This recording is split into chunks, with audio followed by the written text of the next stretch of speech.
Welcome to the Cyber Cognition Podcast, a show that seeks to understand the future and the increasingly complicated relationship between society and technology. Explore the worlds of cybersecurity, artificial intelligence, transhumanism, robotics, and other fascinating topics at the frontiers of science and discovery, with your hosts, Hutch and Len. All right. I think we are here.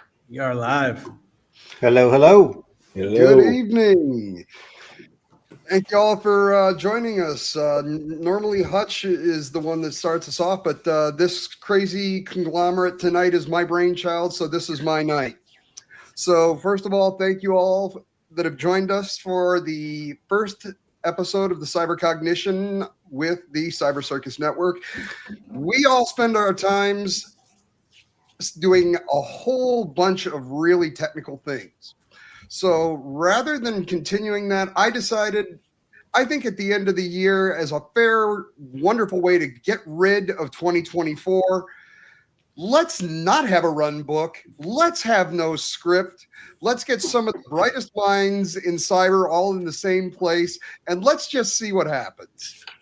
So with that, I am one of the two hosts for the Cyber Cognition. My name is Len No, and with me, as always, is my partner in crime, Mr. Justin Hutchins.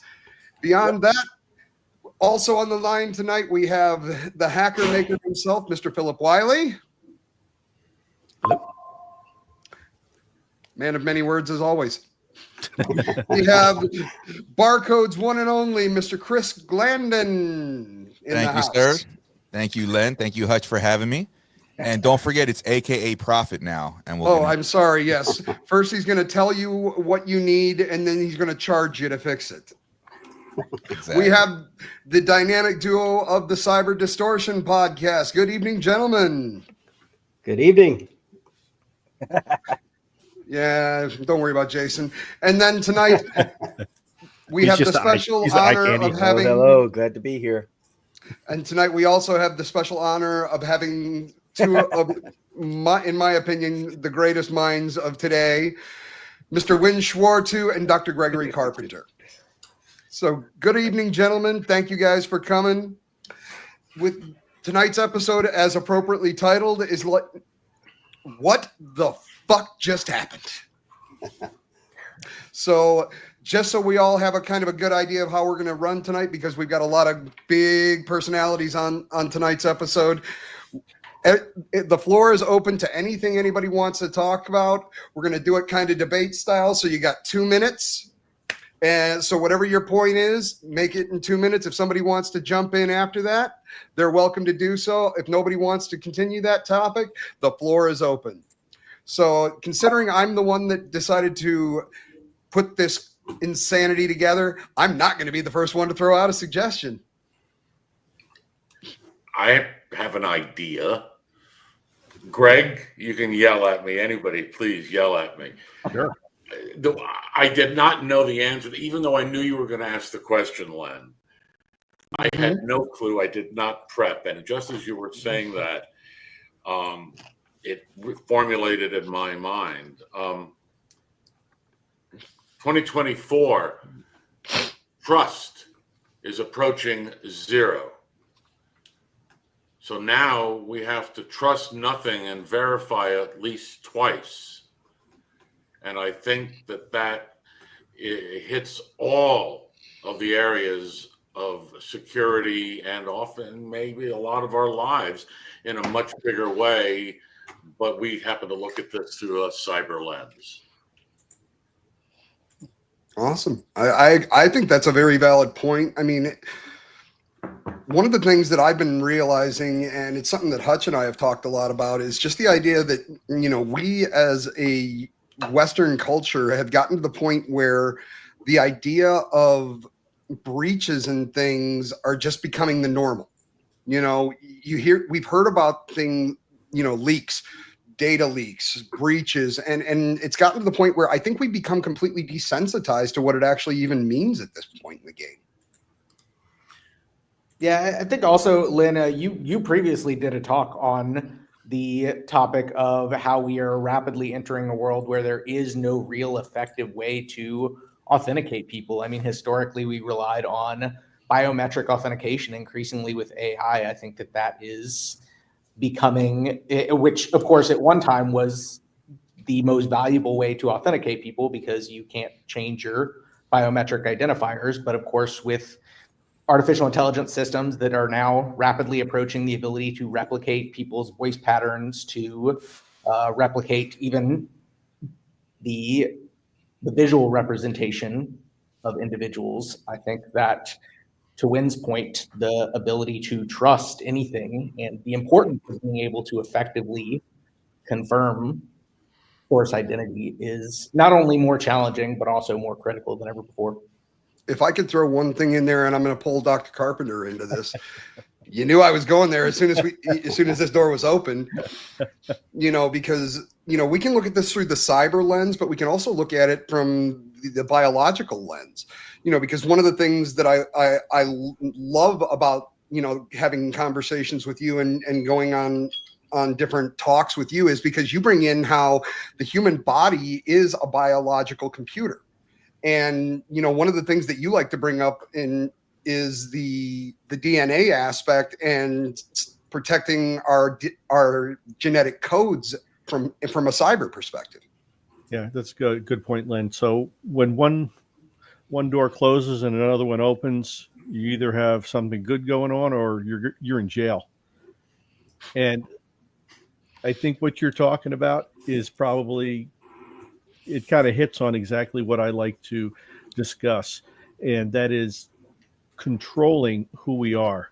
And I don't believe that it'll be that long in the future before biologically you'll actually lose control of who you are, because your DNA at this point can be manipulated rather easily. I don't need to have somebody standing in the same room with you anymore to authenticate who you are.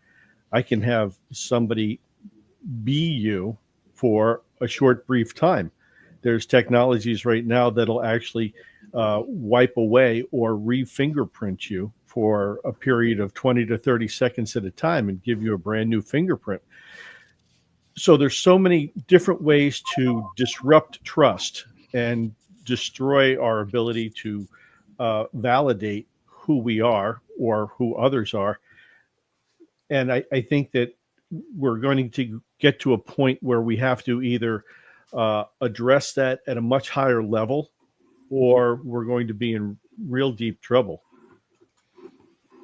What do you guys think? My Cyber Distortion crew, my AI division. I'm curious with the breaches around like the 23andMe and stuff and all of the genetic details that came out of that, to what extent that's going to play a role in that as well. Yeah, for sure. This kind of makes me think of an event. Well, not an event, but we were traveling back from a conference. I think it was the New Jersey conference, and at the airport they had those biometric readers in one of the stores. And basically, if you wanted a drink or if you wanted a snack, you just walked through, you grabbed everything you wanted, and you walked out.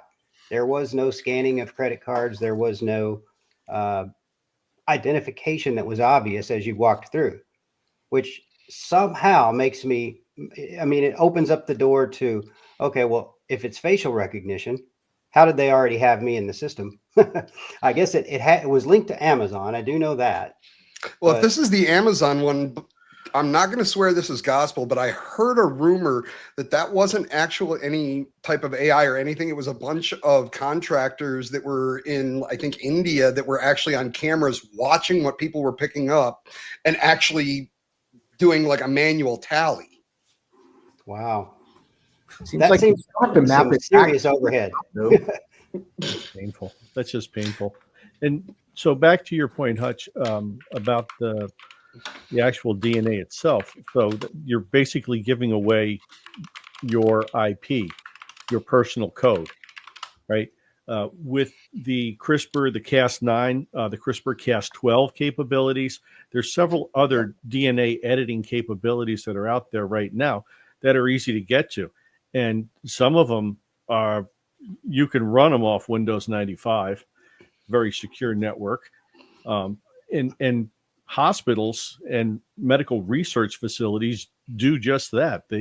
Some exclaim that they're so secure they use Windows 98 Second Edition because they like to let people know that they're stepping up their game. Yeah. So we have a situation where it's all you have to do is affect the control system, then that'll affect how the DNA is edited itself, which would change your complete fingerprint of who you are and completely change your code. So you could actually enter or introduce a mutation into someone's DNA, or you could remove an unwanted mutation. Obviously, on the good side, I guess we have to include the good side in there somewhere at some point. Well, the good side doesn't make money. Well, it never does. No. Oh, and for the record, guys, I just looked this up. Amazon's cashless checkout technology, Just Walk Out, has been found to rely on human workers in India to review transactions, contrary to the initial claims of using AI-powered computer vision. According to reports, around 1,000 workers in India were tasked with reviewing what customers picked up and ultimately walked out with from Amazon's Just Walk Out enabled stores. So yeah, that was still a manual process. So this was Jeff Bezos' equivalent of Elon Musk's Tesla robots that were actually people walking around in costumes. Trust nothing. We're back to the concept of trust again. I mean, I but that brings up a really cool point to pivot on. Hutch and I, and we've got a real big sloth here of people. So I just want to know by a show of hands, Hutch has already proven that he'll do this, so he doesn't get the vote. Anybody here feel comfortable with self-driving cars and self-driving helicopters? I actually had this conversation not 20 minutes ago.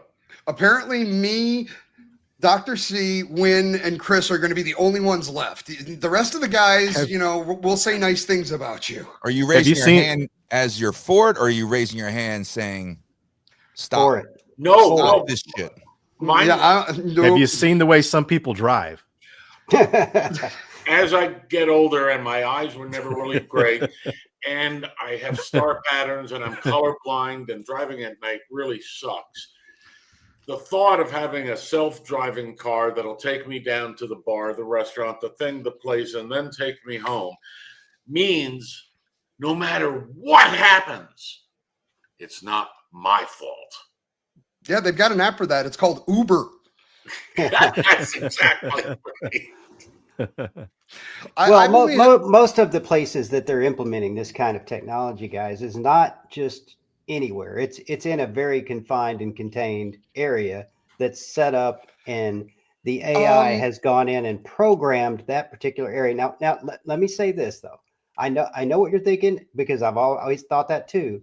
But where I do get concerned is this thing has to choose whether or not to hit the dog that ran into the street or their grandma pushing the baby carriage across the street. If it's got to make a last second decision, then what? You're also talking about it more on a consumer basis. What about the fact that, there's a bunch of us that live in Texas. There was a thing that just passed at the beginning of this year that was going to start allowing autonomous freight trucks driving on like I-35. It's happening out of El Paso in Texas now. So, yeah, I've had one experience with one of these cars. A buddy of mine, when we were driving from Amsterdam to Brussels, had a Tesla, and we're driving. He's like, "Watch this," and he's like, puts it into auto drive. I was like, "Dude, if you don't put your hands back on that steering wheel, I am going to beat you to death right here in this car." So I will say, as someone who's ridden Waymo quite a few times, I would say, if anything, I was more concerned about how safe it operated than the opposite extreme, because it's just not aggressive enough to actually deal with human drivers. So you will literally sit there while 50 people cut you off, and you'll be 20 minutes late to where you're trying to go. So it's like driving with my wife. Okay, got it. Like I said, there's an app for that. It's called Uber. Yeah. I don't want to, I don't want the HAL 9000 app to come and get me. I know what you're trying to do, Winn, and I can't allow it. So I think one thing that the self-driving thing makes me think of is, of course, earlier this year, we had a situation in San Francisco where people, me and Lynn talked about this not too long ago. It was the beginning of the uprising. People essentially surrounded one of these Waymo vehicles. They vandalized it, and they ultimately set the thing on fire. And I think it's one instance that we're seeing of kind of a pattern of, I really feel like 2024 was the first year where we broadly saw concern about potential human job displacement outside of just industrial factory work. And I think we saw that. We saw outrage over a billboard that went up in San Francisco saying stop hiring humans for an AI agentic company, which people felt was very out of taste.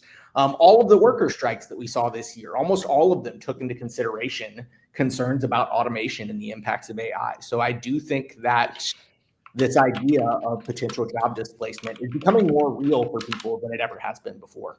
Yeah, I think the bottom line here is we have a situation where, like every technology, people are going to find a way to manipulate it in good ways and manipulate in bad ways. And when we're talking about things like job displacement, it's natural that something that adds automation and improvement is going to displace some portion of labor force. That's natural. But there's also the flip side of that, in that in order for us as a civilization to continue to move forward, our skills and the tactics and the tools that we use also have to continue to improve and get better. And so that displacement of that workforce, we have to start training people that this is an opportunity for everyone to improve on their skills and get just a little bit better and continue to do more things for the future that would sustain them for the future, because the future doesn't wait for anyone. Technology is going to change regardless if we want it to or not. It is going to change. And those who choose to continue to go forward with it are the ones that are going to succeed. And those who do not, those are the ones who are going to become obsolete. That has been that way from the beginning. I find it really kind of ironic that, you know, anybody that knows me has heard me talk about FM 2030 before. You know, the one of the founding fathers of the current form of transhumanism, and his philosophy was that we would, in the future, we wouldn't be separated by politics, but it would be either by upwingers or downwingers, and it would be those who would embrace technology and look up to the skies, or those that would be downwingers and would be looking down at the dirt and remaining in the past. You know, and I find it terrifying that this is where we're going. I mean, I ain't gonna lie. I am very happy that I am on, you know, reaching the crest of the mountain. I don't want to see where things are going. I mean, look at all the stuff we've seen just in the insanity over the last year of the virtual AI companions. Y'all remember when the first one of those came out, and it was that one social media influencer, and she put out there that you can have me as a virtual friend, and not realizing that every dirty, perverted male out there was going to make this AI thing do shit that she had no plans of it doing. On the other hand, Glenn, yes, there are cute robots that become companions to people with dementia and Alzheimer's, where there is, if there is a downside to that, please tell me now.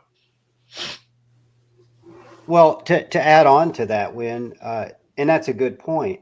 Hutch, I believe you were talking about this in one of your recent episodes, that a great use of this technology would be in like nursing homes, retirement homes, even in hospitals, to the point where the very down and dirty type maintenance jobs could be done by these robots, freeing up the nurses and the people to be more personal with the actual customers. Now, would the hospitals allow that?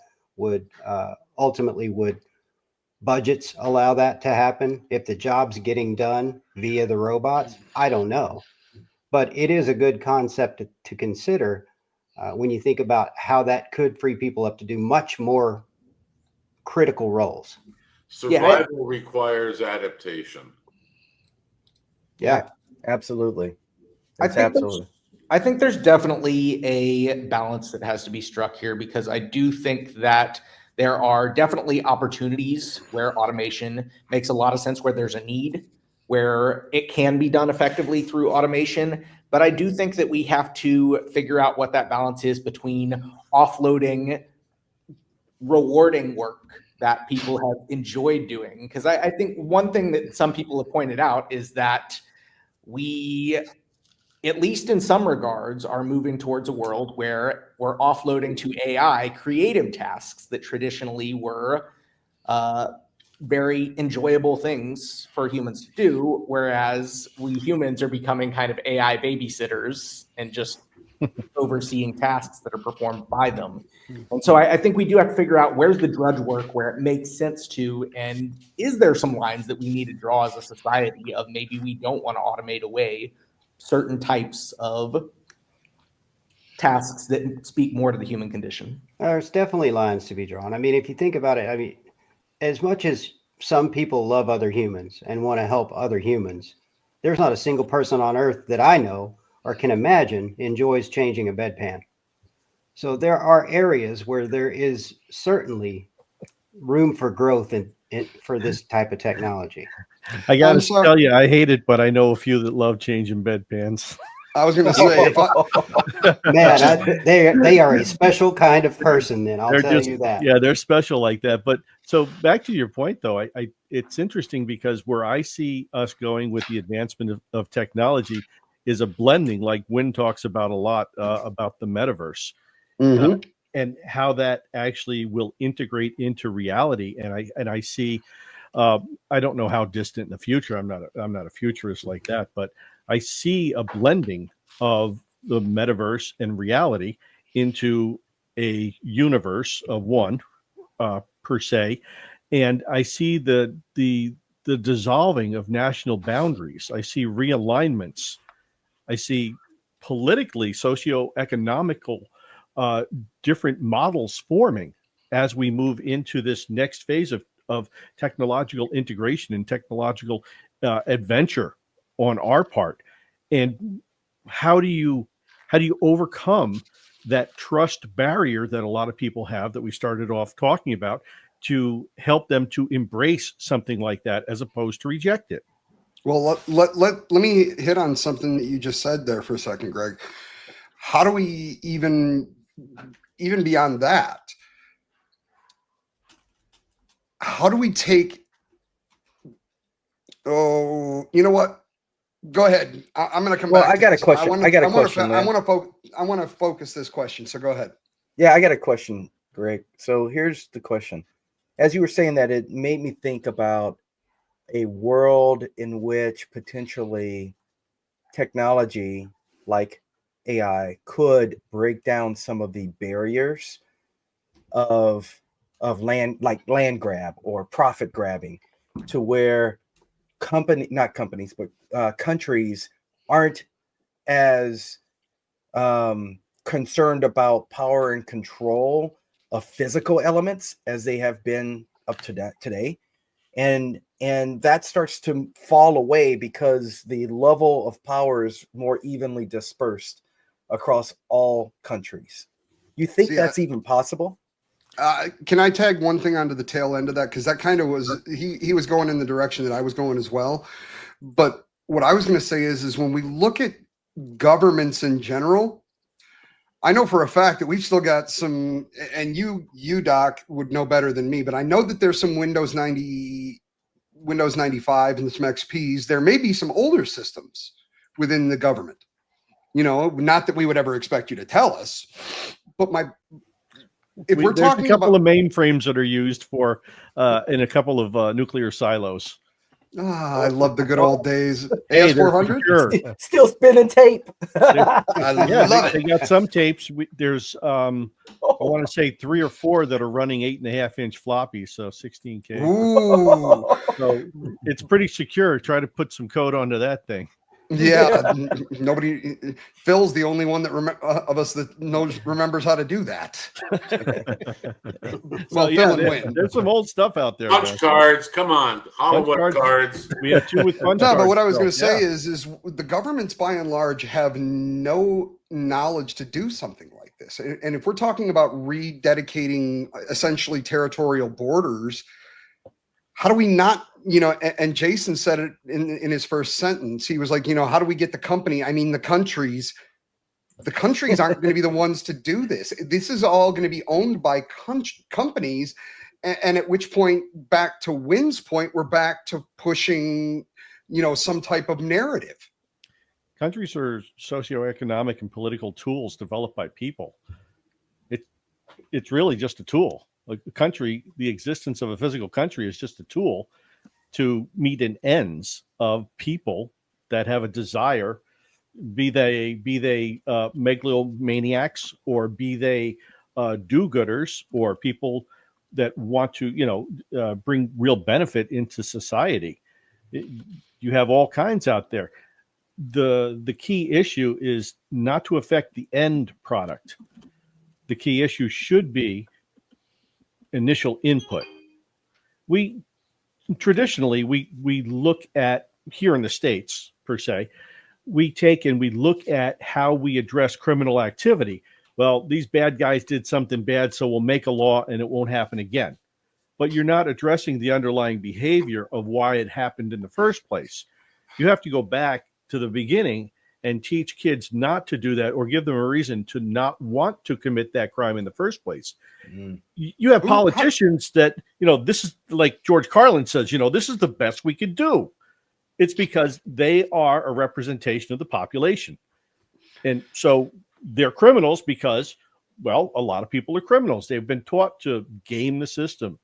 And that's what they've developed, is a system that can be gamed, that they win at, not you. So that's why they're where they're at. So these are the people that are running countries now. You got to walk it all the way back to the beginning. This is terrifying. Behavior up front. And now you have to get into the school system to address behavioral changes that won't organically be put in because the people that are running them are already corrupted. So what you were saying is we're screwed for at least the next two generations. We're kind of we're floundering a bit, I would say. I have, like, my cousin's a teacher. Two of my cousins are teachers. Their wives are teachers. And I know a lot of teachers. My wife works in the school system. She's a nurse in the school system. And the teachers they're overworked. They're stressed out, right?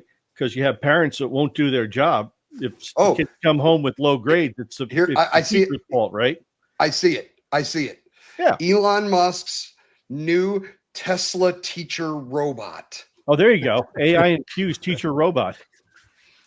Yeah, we need to get like Joe Clark from Stand By Me in the programming. Get him from that AI brothel that's over in Germany.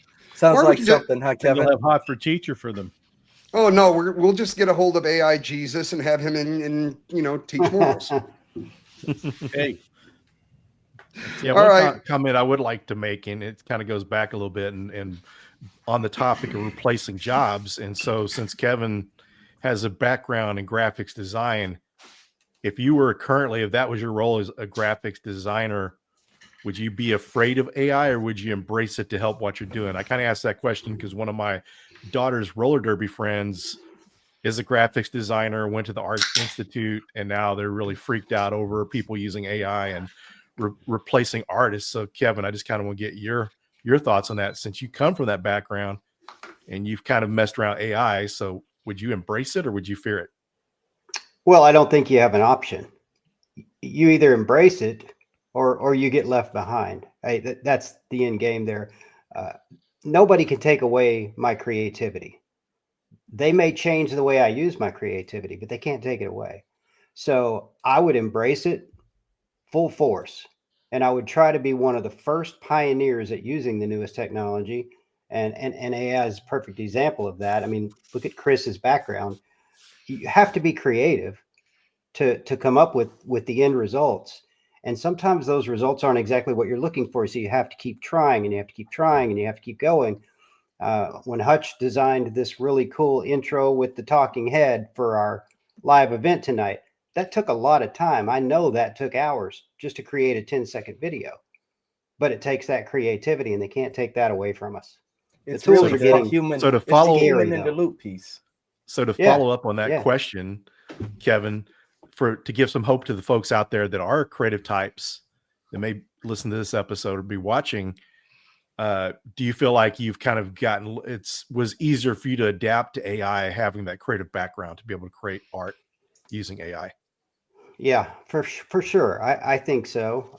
But there's a lot of things about it, a lot of tools that require you to use more strategic thinking than creative thinking. And that's the world Jason lives in every day. He's basically programming with AI tools. Yep. And that's a different world. To that point, I had a kid who's just he's a senior in high school right now that, I got connected with, and he was like, what should I be studying right now? I want to go into offensive security. And just to what Phil's point of his question was, one of the things I told this kid was start taking language. Start figuring out language, composition, and prompt engineering. Because definitely prompt engineering.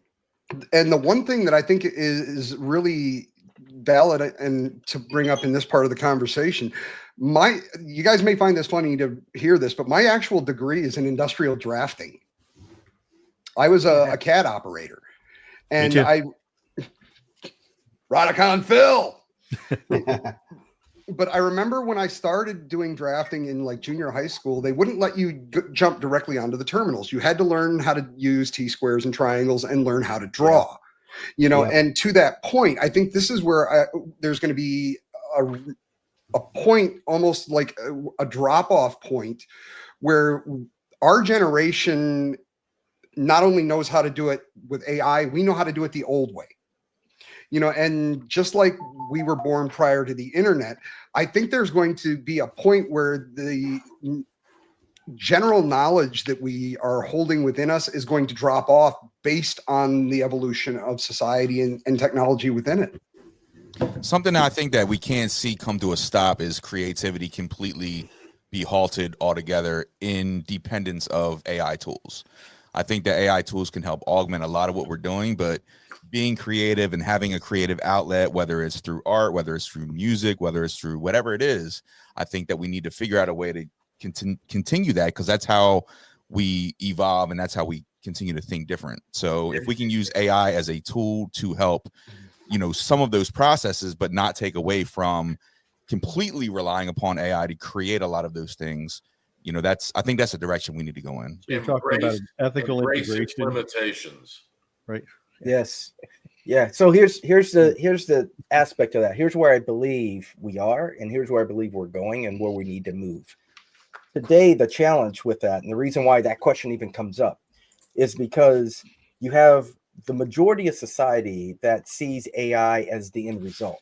It does all this stuff for us. Oh my gosh, look at what it's doing. And they don't fully understand what it takes to get AI to actually do that. They're just seeing the end result.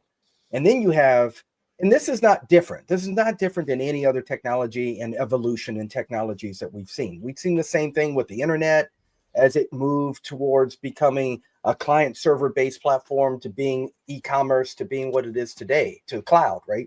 We saw the same thing. We saw the same thing, if you want to look at it from a larger view, when we just saw the mechanical revolution, and we went from doing everything by hand to automation. Yes. Yeah. And so this is a common pattern of people seeing the end result and thinking, oh, everything is now, it just makes it so easy, blah, blah, blah, blah, blah. Well, there's still work that has to be done behind the scenes to make this stuff happen. To Kevin's point, that creativity part to this is just different than what it was before. We're just using different tools to be creative in different ways to produce really fascinating results. And that's really the meat of it. And once we make this evolution to understanding that, then you'll see a whole different level of workforce start to evolve, because you're going to go from the traditional software engineers to being these whatever engineers that are using AI to help support them in the work that they're doing, or these traditional graphic designers to whatever we're going to call them, that's going to use AI to help them do the work that they're doing. I think that's the natural progression that we're going to go through. Workforce is the key there, Jason. I mean, we say this a lot. It's not AI that's going to steal the jobs. It's too wide open to say that. It's the people embracing AI that could eventually steal jobs. So be one of those people that embraces AI, and you don't have to worry about losing your job to AI. Humans are always going to be in the loop to some degree. Yeah, at least in our lifetime. Great example. I'm already working on a deal that actually works extremely well right now to replace Kevin. Wow. Not hard to do. Yeah, I mean, shoot. I thought you had something impressive coming along, man. Come on. I got to set my bar low, man. So what was everybody's favorite what the hell moment from this last year? You know, I got a good one. I was going to say, I'm going to start with this one because I had a personal story that this one is tagged to. So okay. I'd like to thank CrowdStrike. Oh, yeah. That was number one on my list. That was number two on my list. It may not have been, I'm not going to speak for Winn, but I can say this much. When that happened, I was sitting in Melbourne, Australia, which if you're going to get stranded somewhere because all flights are going to get shut off, not a bad place to get stuck. But yeah. So Len, that's funny because my number one was CrowdStrike, but my number 1.1 was what the fuck took Delta 3 days to do what United did in 4 hours? Right? Yeah. Oh, yeah. Oh my God. United, it took, not only was I stranded there for 2 days, it took me like almost 40 hours to get home from Melbourne because I made it to LAX and then they just went, fuck you. So yeah, my big what the fuck for 2024 was CrowdStrike. And I'd like to say, can we please not trust your in-house analytics for code validation in 2025? What about you, Phil? Anybody jump in? Yeah, fortunately with the CrowdStrike thing, fortunately it didn't affect me at all. I was at B-Sides Albuquerque speaking on a panel, and the only effect I had was I went downstairs. I usually like to keep my water and diet sodas separate from my room charges, so I have to split that out later on the expense report. So I went downstairs to get some water and a Diet Pepsi, and when I got down there, they told me, well, we're only taking cash. So, or you have to charge to your room. So that's the only way it affected me.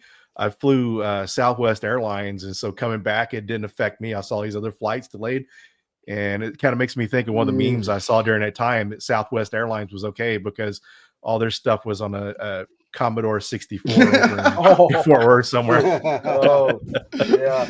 Oh, God. Funny story, Phil. I heard that same story about this Commodore 64.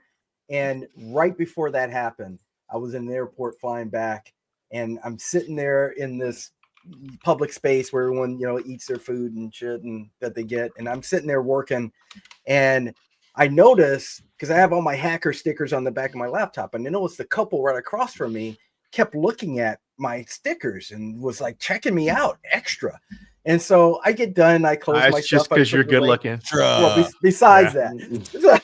So they come back feed his and ego, like, Phil. You know better than that. They're like, oh my gosh, I got to show you something.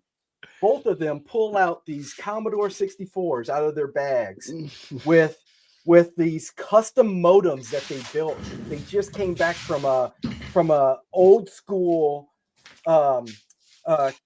computer meetup that was in like Detroit or something, and everyone was showing off their Commodore 64s and how they built devices to get them network compatible and all kinds of stuff. It was really cool. I was geeking out with them for a while because I still have all my old equipment, but it reminded me of that. The Commodore 64 hasn't gone away, man. That thing was a robust system built back in the day. Yeah. I'm assuming that Winn and Greg and maybe Phil might be the only ones that will know what this is. Hey, give me 1 second. I'm doing Oh, yep. Dr. Carpenter's laughing. He knows what it is. Wait. Hold on. You ready, Winn? Winn, hurry. Show me. R2D2's diaphragm, I think. It's really fun. That's not an Altair. No, I don't know what that is. This is a reproduction of a Kenbach, the very first personal computer ever made. Wow. And of course, Lynn's got it. Lynn's hacking it. What was an article I wrote for a magazine? Oh, how to expand your victory. Yes, sir. Nice. That is I got all the schematics and everything when I used to be able to do that shit. Is that from a newspaper? This was the galley from some computer Commodore magazine. Monthly. Nice. In August of 1983. And it's called VIC 20, 5 times the power for less than $50. Ooh. And how to expand your VIC 20. wow. Oh, God. We can start talking to, all right. We got to finish the last session here. So Kevin, what's your event from 2024?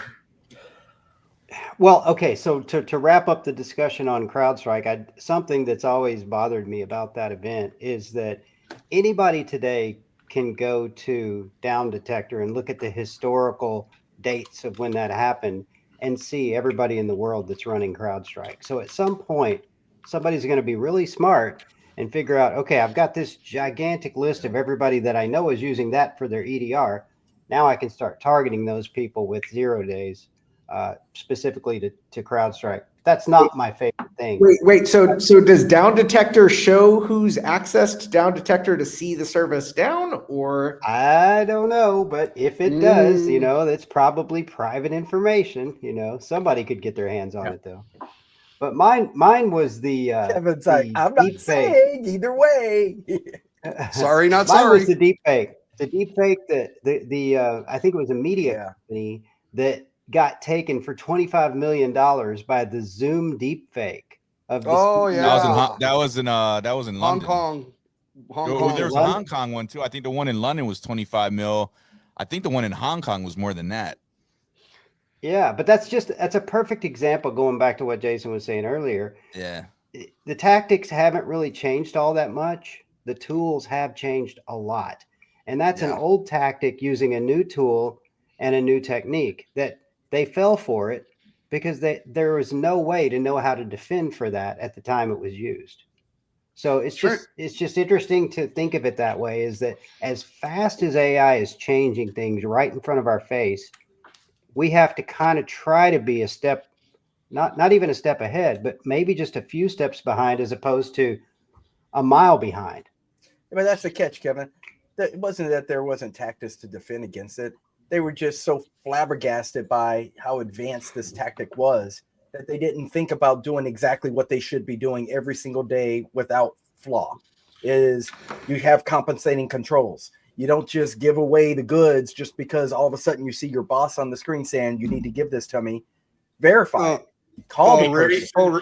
Can I take what you just said and completely flip it to the identical thing, but remove all technology?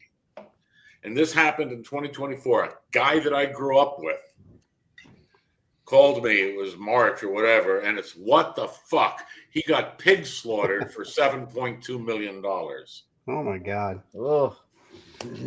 Same thing, except at the human level instead of the cyber level. Mm-hmm. Yeah.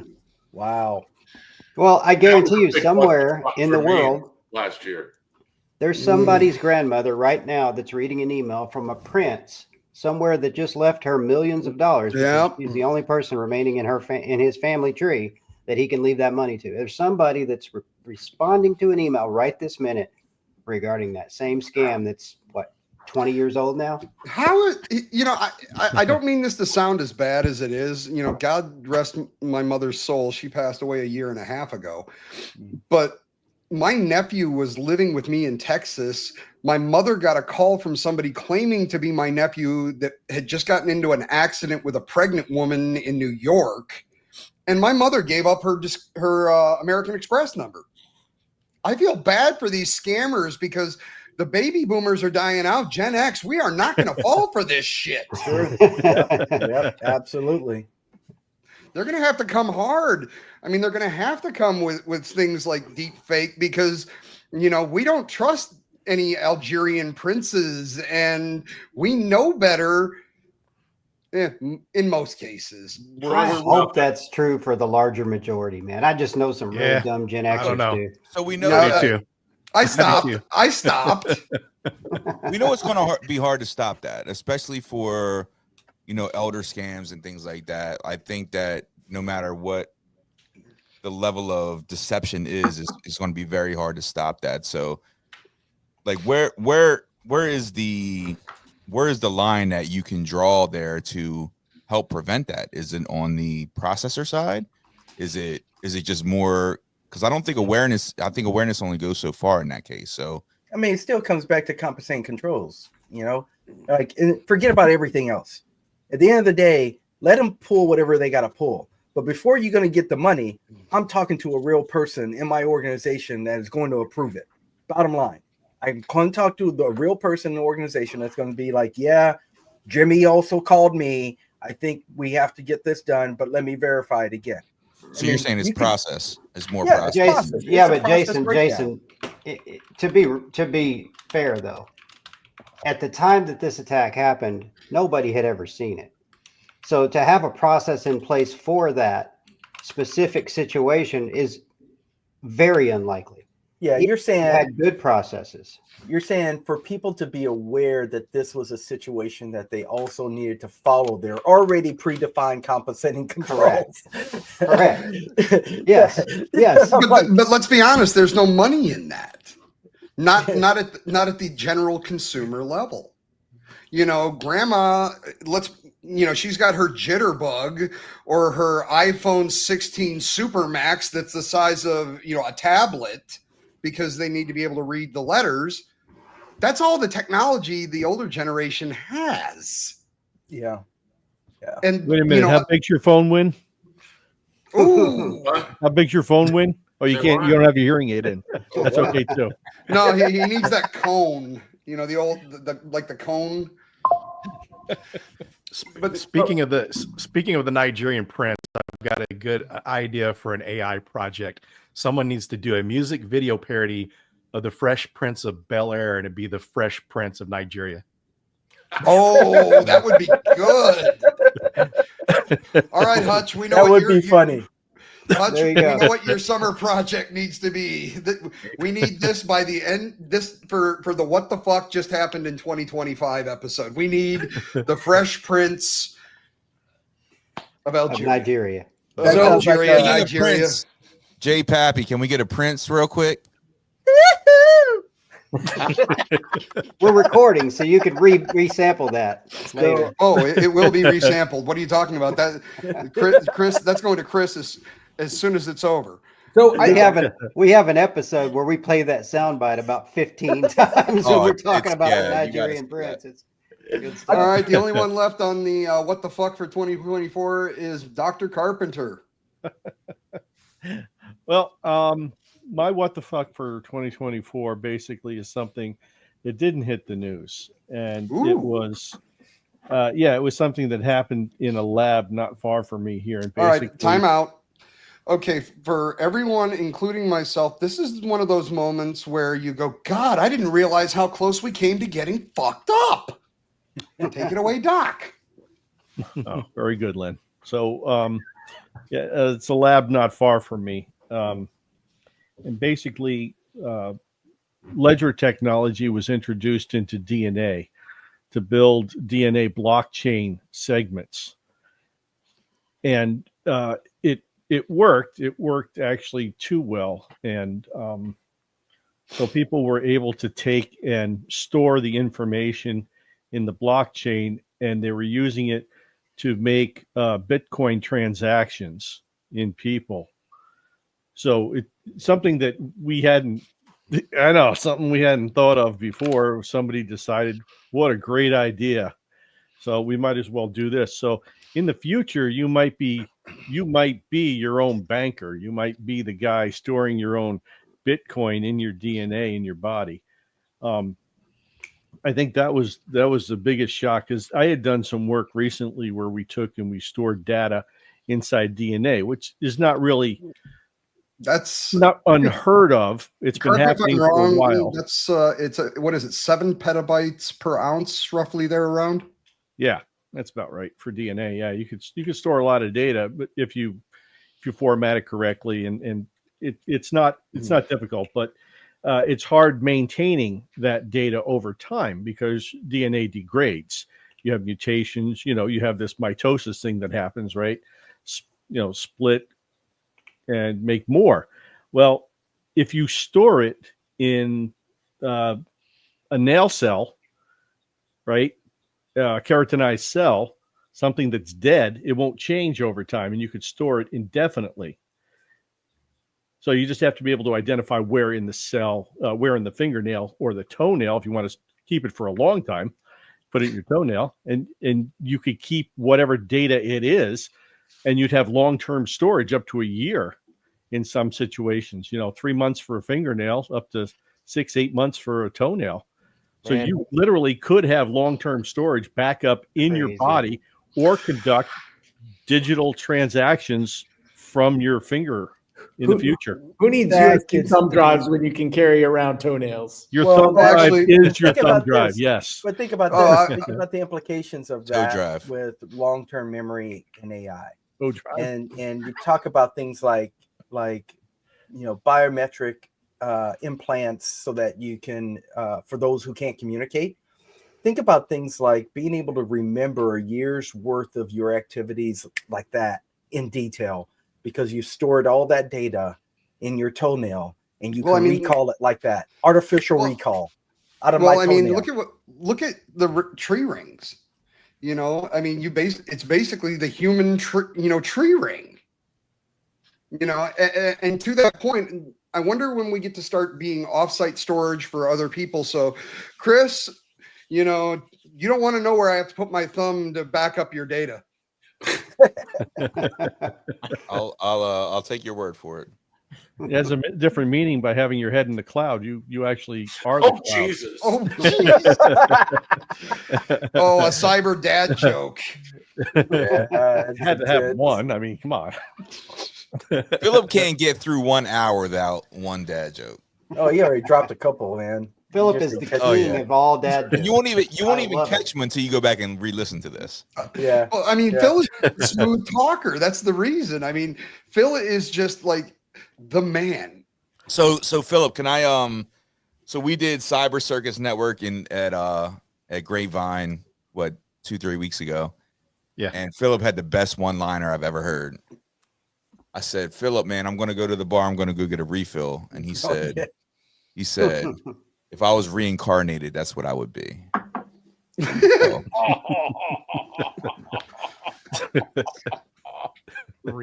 Yes, he has some good ones. I'm telling you. On the spot. My wife would argue with you, without hesitation. He had that one. He had that one cocked, loaded, and ready, man. Wow.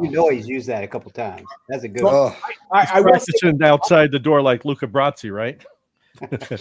One thing that we haven't covered yet on the WTF moments for 2020 is the fact that we're already seeing kind of this significant increase in Chinese cyber aggression. Earlier in the year, we had, of course, Typhoon, where CISA and multiple other agencies basically told us that they're sitting in our critical infrastructure and they're having trouble even getting them out. And now this month, we find out about Salt Typhoon, Actually, I think it goes back to November. But was fascinating to me, and really the what the fuck moment for me was the fact that you've got our intelligence agencies like the FBI telling people get off of regular messaging because is being compromised. When the FBI, our intelligence agency, is telling you to use end encryption and losing their own signals intelligence, that really tells you something about how bad things have gotten as far as their level of infiltration. That just means they can't effectively exploit it anymore like they wanted to. So they're letting everybody know about it. Yeah. Well, yeah. Yeah, that's it. That's it. They're like, we lost control of this ship. Yeah, like we lost control of it. We better start telling people about it. Well, I mean, if you remember, how many people have been trying to shut down WhatsApp and encrypted messaging over the last couple of years because of, the potential for, like, when people go on to military bases, and it was all over that terrorist that went on the military base in California where they were trying to break the iPhone encryption. Yeah, I mean, the EFF has been fighting that for a decade now of different politicians trying to. Oh, yeah. Oh, yeah, let's bring back the Clipper chip. Yay. I want to know everybody's thoughts on the drones, the drone activity that nobody can seem to explain. I know. Okay. A conspiracy I don't expect Dr. Carpenter to say anything. I the unclassified aspect of it. The FAA issued DOTAMs for them. They were all officially flying under controlled airspace. Yep. That was what I was going to say. So, they were so I already said this, right? So I have, I had my private drones license. I built drones for years, custom drones, and flown them. I know the rules and regulations. And the caveat to all of this is, here's the thing. Somebody knows exactly what's going on. These are all legally being flown. And they're all being legally flown in the right airspace under 400 feet. Now, and they all have their licensed numbers, to your point. So they know what's happening. Someone does. So this isn't like a hidden secret. Yeah, Question is, the FAA has them listed by license number. And for each region that they're already approved for. There should be no question. Yeah. And these things are great. And they all have navigation lights on, like they should.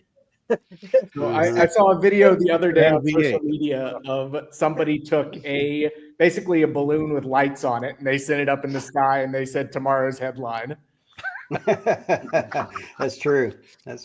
Well, this is the way I see it. These things are around military bases. They have guns, fighters. If it wasn't something that was supposed to be there, they'd have shot them out of the sky. That's the thing I keep asking is why haven't they just shot them down if nobody can explain it and they're not supposed to be there? Just shoot the damn things down. I don't see the problem. All you need to do is put a Dallas Cowboy star on it, and they'll be getting shot down from here, no problem. Oh, dude, don't dude, they'd be like, leave them up there. They're not a threat. Well, you had to go to football, and we all know. All right, so, I hate both of you right now, so shut up. Hey, the Lions are doing well. I've said it before. This is one of the signs of the ends of the earth. That when the Lions make it to the Super Bowl, we're all done. Yeah, we're screwed. Number 1 seed in the NFC, right? Yes, they are. Yep, right. Yeah, now. They're actually they should be starting a game here in about 2 minutes. Yeah. Oh, that's why you're speeding up your voice a bit.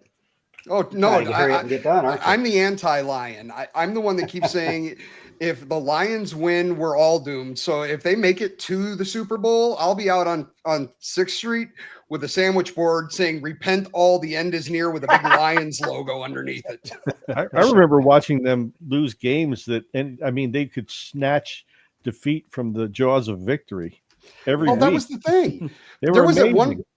I remember when I was younger, growing up in Detroit, if you went and bought a cheeseburger at McDonald's, they'd give you Lions tickets. They couldn't sell them. And there was one point the Lions were on track to have the worst season, consecutive losing streak in the history of the NFL. And they went and won a game, and all of the town, we were all pissed off that they couldn't even lose right. Yeah, because they were 0-16 the year before, right? Mm-hmm. And I think they had a chance to do a repeat on 0-16, and they screwed it up. Yep. Yeah, we couldn't even lose right. My wife is telling me that if I don't get with the program, I'm going to be sleeping in my office. She doesn't understand that it's for all of our futures that I'm concerned. Understandable. All humanity. Yep. But this has been one hell of a year, guys. So what are you hoping to get out of 2025? And more popular is not an acceptable answer.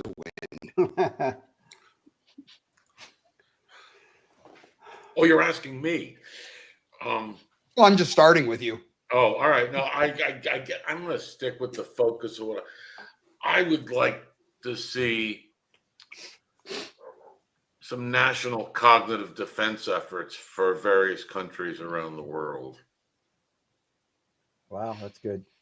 I think that's a damn good answer. Yeah.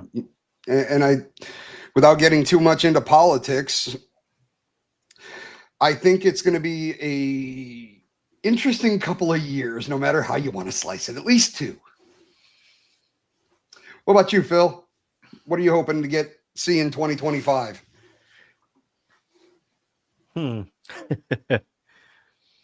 Yeah, that's a tough one. I had a pretty good year in 2024 and like to see more of the same. All right. I mean, I can't go go crazy and say world peace and stuff because no, I was thinking, I'm trying to be realistic. I'm trying to be realistic. Next generation AI based off of quantum that hits in October, something like that. Hey, there's some cool stuff happening there too. Oh yeah. I mean, we didn't have enough time in this one, but we all know the minute quantum hits, everything that we're doing gets upended into a whole new way. Yeah. What about you, Jason? What's 2025's hopes for you? I'll give 2 things. One is what I believe we're going to see in the industry and what I'd hope to see. So what I believe we're going to see in the industry in terms of AI are some very big improvements. I don't think it's just a whitewashing of the exact same things that we've seen, just getting better. In fact, I got a new one I'm looking at, and Hutch, you might know about this one, but NVIDIA just released their free tool, AI tool, that you can run locally as long as you have an RTX graphics card. If you have an RTX graphics card, 30X or 40X, you could run it all locally, all for free. The implications from that are huge because both good and bad. If I'm evil, right, I can use this and I can train my own LLM locally with a baseline all on my own hardware and make it exactly what I want it to be to get a final product that I go and release to someone, right? I can do a number of things like that, right? But on the good side, I can go and explore and discover and do a whole lot of custom stuff that maybe hasn't been released in the markets yet because I have a very good baseline. Let's be real about this. NVIDIA is running the market for processing, all AI. So if I'm going to try something, I'm going to try something with what NVIDIA is going to give me before I try it anywhere else. So I think that one's pretty exciting. And I think that has huge implications. I think there's talks about AGI within 2025. I'm not sure we're going to get there, but I think we're going to be seeing remnants of what appears to be AGI and some pretty strong cases around that, especially if you can tie that to advancements in quantum computing and ability and long-term storage. I think you're going to start to see the marrying up of those things coming closer together.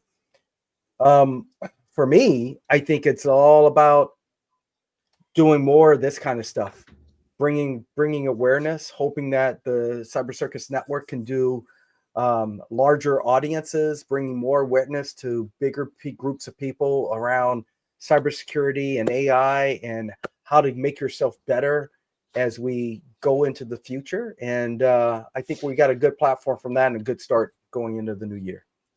Awesome. What about you, Doc? I'm kind of along the lines of Winn. I think that we need to go back to the basics. We need to introduce awareness at an earlier level, before 8 years old. That's when the brain is a sponge. That's when you need to teach kids how to code, all those things. it'll become second nature to them. It'll become who they are. And if we want to have that end product be something that we're proud of, that we can say, we've ended that information war. We're not great. We don't all trust each other in the same level, but we're more comfortable with each other enough to not be spying on each other all the time or not sabotaging each other all the time.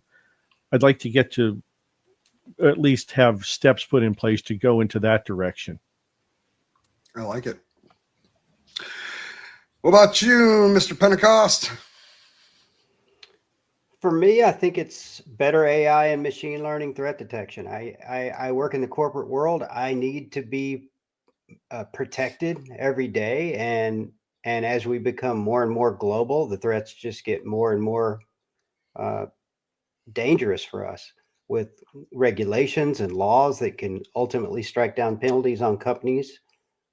I don't like where the laws and regulations are taking us, but I understand why we need them. So we need to leverage this technology to give us a better advantage. A lot of people will say hackers need to be right once, we have to be right all the time. To a degree, it's true. But I just think we've got the technology. I just hope that we're smart enough to leverage that technology going forward. And the second thing I would say is, let's do something about the skills gap. If we really do have a shortage of 4.8 million cyber security skilled people to fill roles, what's the problem? Are we not promoting well enough? What's the deal? We need to do a better job of getting the word out there. And to Gregory's point, we need to train the kids early, get them excited about cybersecurity. And I think it's important that we have a platform to help spread the word. So let's spread it. Spread it in hardcore. Awesome. Mr. Glanden. Yes, sir. So on the cyber side, I would say, continue to push the envelope, continue to challenge yourself on what you see every day. I've said this before, and I've stole this line out of one of Hutch's talks. I don't remember which one it was, but don't look past science fiction. Don't be quick to write off science fiction. We are living in the past version of science fiction today. So the things that you think could never happen may eventually happen. So definitely consider those things. And on a personal note, I would love to see this organization and, this group grow, CCN as a whole. We just added you guys, Hutch and Len, to the group. So thank you so much for agreeing to, continue this journey with us. And I would love to see that expand. I want to see our content grow in terms of frequency and as well as, audience numbers. So let's continue to grow that, as well as each of our individual brands grow. Cyber Distortion, Cyber Cognition, BarCode, all of us continue to just grow and create awesome content. I know BarCode has some great, podcasts coming up. We also have a killer new indie film coming up that I think will annihilate everyone's thoughts on AI and the singularity. So from a cyber perspective. So we are super excited about that. Len, I know you know about that. So we are in production now. And so look for that in, early spring, late spring timeframe. And unveiling at DEF CON? Potentially unveiling at DEF CON. Yes. Oh, so, I like it. I like it. Outside of that, I won't say any more. Just, follow all the individuals on this discussion and look forward to connecting with you all. Thank you. And I love how, if for anybody that missed Chris's first talk at B-Sides Philly, Algorithmic Fate, I love how you brought the quantum entanglement right back into the end of this discussion today. For those of you that missed it, think about it this way. If Star Trek back in the 60s never happened, would we actually have cell phones today? Things to think about. Yes. Mr. Hutch, take us out. Yeah, so when I think about 2025, what comes to mind is what we've been seeing recently in the news, which is there are a lot of rumors around diminishing returns for scaling AI. And that, for me, is kind of brings up two thoughts. One thing that I'm excited about, as well as one thing that I'm very concerned about. The reason that makes me excited is if we start seeing diminishing returns on scaling, and of course, those rumors that I talk about is a lot of stuff coming out of OpenAI suggesting that GPT-5 is not, despite the dramatic increase in scale, is only marginally better than GPT-4. And we're hearing similar rumors from Anthropic and Google and others. If we do see diminishing returns on scaling alone, it shifts the emphasis away from who can spend the most money, like your Googles and Microsofts of the world, and it shifts the emphasis to innovation and who has the best ideas, the best architecture. It puts more emphasis on elegant design. And so that I'm excited about. I want to see better, brighter ideas about how we drive forward progress rather than just seeing the winners be who can throw the most money at it. What concerns me about that is one of the big reasons that we are seeing diminishing returns is because we have essentially run out of data. We've already scraped the entire internet. And I do think that societally, we've had a major problem really increasingly year over year since the advent of the internet with this idea of surveillance capitalism, where we are monetizing individual identities, individual data. And if the primary reason why the scaling race is slowing down is because of a lack of data, it increases a need for these big companies to even further gather data on everything that we're doing. And so I am concerned that we will see an acceleration of that trend because of that. So things I'm both excited as well as concerned about. All right. If anybody watching us on the live chat wants to throw a couple of questions in, we've got a couple that have come in so far. So I'm going to handle the first one, and then we're going to try and wrap it up, get everybody back to their evenings. So one question that I had was, what do I see happening in terms of transhumanism over the course of 2025? Personally, I'm keeping a really strong look on what's happening in terms of patient 2 with Neuralink. I'm still not completely sold on Neuralink as the one to watch. I'm still a Synchron guy. What do you think about that, Doc? Yeah, I totally agree with you. I don't think Neuralink is going to be the future for that at all. I think that our past experiences with implants, especially brain implants, has shown great success. One way or another, you can call it a success or you can call it a detriment one way or the other. But and I think we have to be careful about what we do with that. Several experiments in the past were about controlling behavior. Others are about addressing issues with dementia or Parkinsonism and things like that. So it's always a double-edged sword. I agree with you, Len. I think there's a bright future. I don't think it's Neuralink. I'm going to stick with the same thing that I say all the time in regards to Neuralink. I give nothing but mad props and respect to Elon for bringing the topic to the front of conversation. But, if you look at the device itself, it mimics what's been going on with BrainGate and pretty much every BCI or brain compute BCM for that matter. We need, just like when it comes to standard computing, the next evolution is quantum. We've done the open skull brain surgery. We need to find something that's less invasive that provides the same or near the same results. I'm still personally waiting to see what Apple's going to do with that new patent where they're able to record the brain waves while you're listening to Taylor Swift. Yeah. So anybody else? I think that has a lot of promise, though, Lynn, exactly on that same point. Anything externally requires no additional invasive, operations to make happen. Anything you can just do externally that could allow your brain waves to communicate outside, that is going to be gold. That's the honey pot. That's where everyone's going to want to hit. Or with better health outcomes, per se. Yes, yes, absolutely. Just 2 weeks ago, Len, you might have seen this. Molecules were created that actually work together that create frequency in the body that surround cancer cells to just melt cancer cells. Yes, I saw that too. Yeah, right.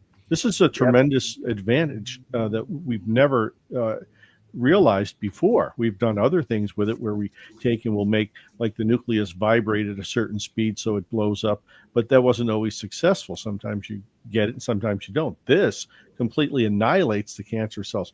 100% success rate so far. No side effect whatsoever. And to your point, Jason, I think, it's least invasiveness and better health outcomes with the least amount of downtime. Like, you don't have to recover from chemo or radiation now. My God, what type of a game changer is that for people? That's phenomenal. Absolutely. Yeah. And one question that Go came ahead, to my Chris. phone, but go ahead. Well, I was going to say one thing that I'd like to throw out, and we don't have to really talk too much about this, but to Jason and Hutch, our AI guys, Hutch, you just said, and for anybody that was at the Cyber Circus event up in Dallas, we heard from that professor that, there is nothing left to scour on the internet. So if we go back to that concept of Apple and the AirPods, what if we are going to become the next? Oh, it's going to happen. Yeah, absolutely. Yep. So, I mean, if we're out of data to scrape, we'll find some new data to harvest. Well, that new data, to your point, Len, under surveillance capitalism, yada, yada, what that does is a next level integration of carbon systems and silicon systems. And that completes the feedback loop, which makes that, whether it's AI or a SOAR or any other technology in the back end that is delivering content to the brain, they are the ones, he who controls the technology controls the narrative. Yes, and that asset will be called personally identifiable behavior. And they will sell those behavioral characteristics as part of instead of your social security number and address and income, they're going to sell your behavioral characteristics as part of the package for new levels of marketing and advertising. That sounds like a Black Mirror episode. But Too bad it's straight real. out of that. Oh, I thought that it came comes- out of my book. Minority Report. Oh, well, there you go. That Came right out of the Meta War. That's also was in Glanden's talk that he did at B-Sides Philly, where there has been research done that can do predictive analytics on an individual based on their past data that they're collecting off of their brain, their past data, and predict what their future events will be. So that's not hard to believe. It's all Chris data, and I right? talked about this, 2 years ago in Vegas, is when we really kind of got into that whole discussion. Is it going to be real or not? And I was at the edge of chaos. But the more and more that's happened just in the last 18 months is showing, oh, hell yes, this is happening. And Chris, you were there when that was like a week after that patent came out. I held up the patent to the entire audience. Yeah. I said, does anybody know about this? Nobody did. And I read a couple bits of it.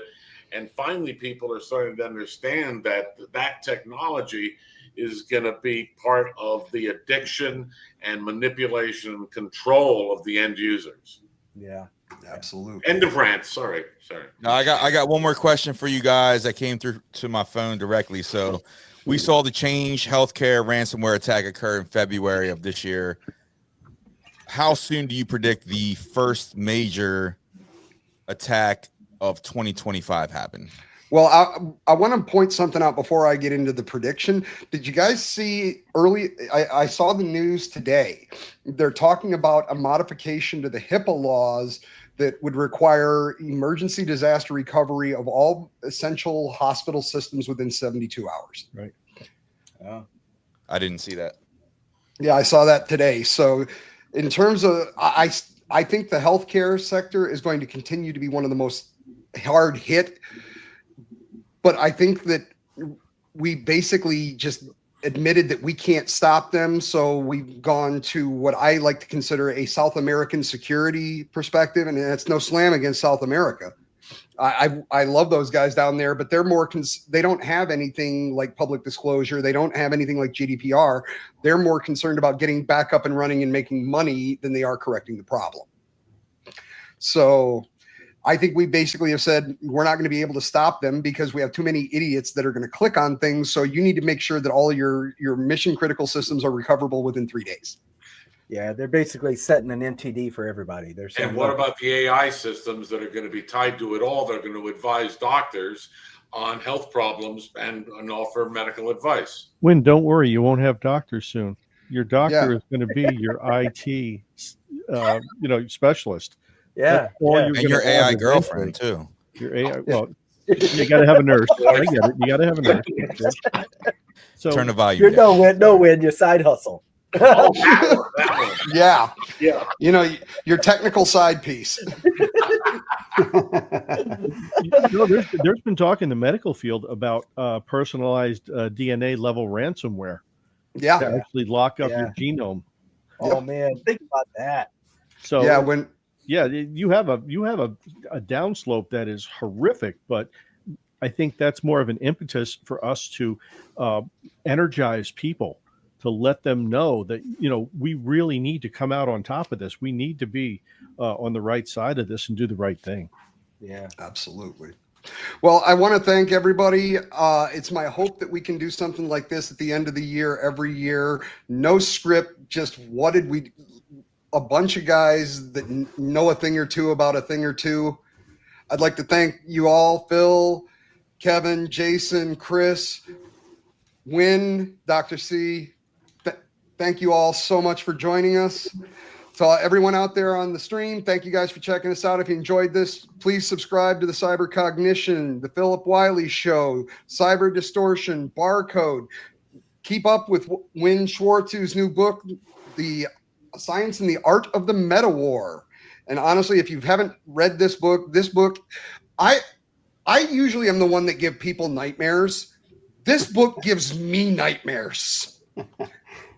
So thank you all for joining us for our first episode here with the Cyber Circus Network. I got nothing else, man. You got anything, Hutch? Happy New Year. Be safe. Yeah, there you go. Yeah, Happy New Year, everybody. Happy New Year, everyone. Happy New Year. Take us out, Hutch. All right, Cyber Cognition over and out. Cheers. See ya. This has been another episode of the Cyber Cognition Podcast. If you enjoyed this show, don't forget to like, comment, and subscribe. And check out other shows on the Cyber Circus Network for the best in cyber entertainment and the greatest show on earth.